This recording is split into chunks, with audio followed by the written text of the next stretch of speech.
1 இயர்க்கு மேலே இருக்கிற கிட்ஸுக்கு கொடுக்குற மாதிரி நூடுல்ஸ் செய்யலாமா? ஹெல்த்தியாக டேஸ்டியாக இந்த பாஸ்தா மாதிரி கூட ட்ரை பண்ணுங்கள். டேஸ்ட் சூப்பராக இருக்கும். அதுக்கு ஃபஸ்ட்டு கோதுமை மாவை நல்லா சாஃப்டாக சப்பாத்தி மாவு மாதிரி பிணைஞ்சு எடுத்து வச்சுக்கலாம். வெஜிடபிள்ஸ்க்கு வந்து நான் கேரட்டு பம்கின் 2 எடுத்திருக்கேன். டேஸ்ட் சூப்பராக இருக்கும். அதை கட் பண்ணிவிட்டு வடை சட்டியில் வேக போட்டுக்கலாம். அது வேகிற கேப்பில் நம்ம பருத்தி வச்சுருக்கிற மாவு வந்துட்டு நல்லா பூரிக்கு பருத்துற மாதிரி நல்லா சாஃப்டாக பருத்தி எடுத்து வச்சுட்டு வேக வச்ச காய்கறியை ஒரு பிளேட்டுக்கு மாற்றிட்டு அந்த தண்ணியும் கீழே ஊற்றாமல் டம்ளரில் எடுத்து வச்சுக்கலாம். அதே வடை சட்டியில் நான் பருத்தி வச்சுருக்கிற மாவை போட்டு எடுக்கிற அளவுக்கு தண்ணி ஊற்றிக்கலாம்.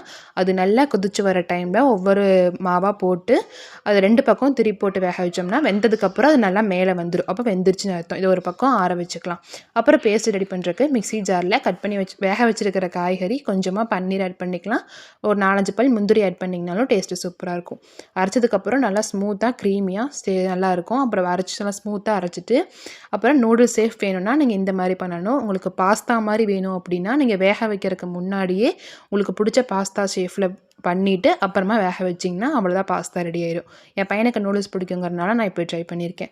அப்புறம் வடை சட்டியில் கீ இல்லைனா பட்டர் ஆட் பண்ணி கொஞ்சமாக கார்லிக் ஆட் பண்ணி ரோஸ்ட் பண்ணிவிட்டு நம்ம அரைச்சி வச்சுருக்கிற க்ரீம் பேஸ்ட்டையும் ஆட் பண்ணோம்னா ஒரு 2 நிமிஷத்துக்கு கொஞ்சம் தண்ணி ஊற்றி கிளறிக்கலாம். இது கூடவே தேவையான அளவு உப்பு, அப்புறமா கொஞ்சமாக காரத்துக்கு சில்லி ஃப்ளேக்ஸ் போட்டு நல்லா கிளறினதுக்கப்புறமா நம்ம செஞ்சு வச்சுருக்கிற நூடுல்ஸ் ஆர் பாஸ்தா எது செஞ்சுருக்கீங்களோ அதையும் போட்டு ஒரு 2 நிமிஷத்துக்கு கிளறினீங்கன்னா போதும். சூப்பர் டேஸ்டியாக நல்லா க்ரீமியாக ஹெல்த்தியாக பாஸ்தா நூடுல்ஸ் ரெடி ஆயிடுச்சு.